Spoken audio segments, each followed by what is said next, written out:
Yenə də hər kəsi salamlayıram. Uşaqlar, xoş gördük hamınızı. Bugün bizim bir qonağımız var, Günay müəllimə. Neçəladan gəlir, tanınmış aşpazdır Rasim bəy. Xoş gəlmisiniz Rasim bəy. Çox sağ olun.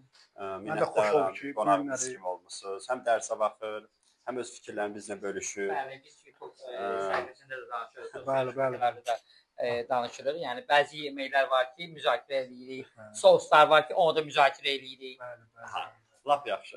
Rasim bəy, siz biraz öz haqqınızda bir balaca bizə bir qısa məlumat verin. Neçə ilin aşpazısınız? Neçə ilin bu sahədəsiz? 1988 ildə bu sahədə işləmişəm. İşləmişəm deyəndə bu sahəyə gəlmişəm. Hərbi xidmətdə də belə aşpaz olmuşam. Sonradan bu sahəni mükəmməlləşdirməyə ötürü çox kurslarda olmuşam, tədbirlərdə olmuşam, yarışlarda olmuşam. Bir neçə jurnal var orada, müəyyən qədər yeməklərim gedir. Hal-hazırda aşpaz müəllim işləyirəm, peşə layihədə, həm də peşə məktəbində, Neftçi peşə məktəbində. Hər iki məktəbdə buradan salamlayıram. 50-dən çox verilişim var. ATV-də deməli bir layihə vardı.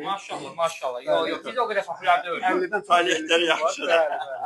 Deməli, iş media ilə müqaviləm olub, yəni iş media ilə işləmişəm. Belə. Lap gözəl. Bir sualım var sizə, sonra kadrı saxlayacağam. Yaxşı aşpaz olmaq üçün nə etmək lazımdır? Yaxşı aşpaz olmaq üçün özlərə çox işləmək lazımdır. Razısınız Günay müəllimə?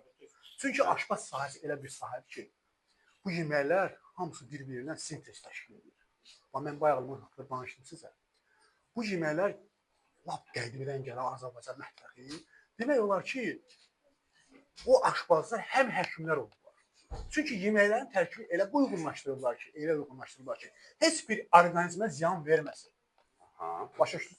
Mən bu günləri baxıram, bəzi aşpazlar pomidorla göbələyi eyni vəziyyətdə pişirirlər.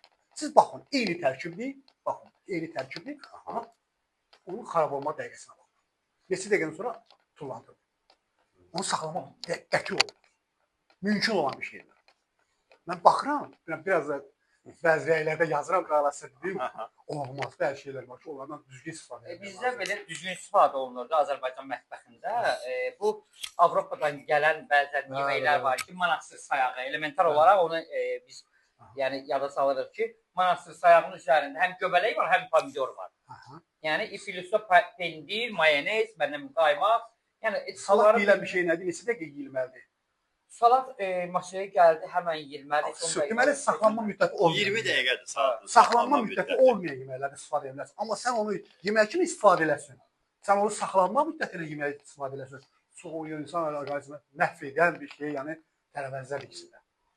Tamam, təşəkkür edirəm.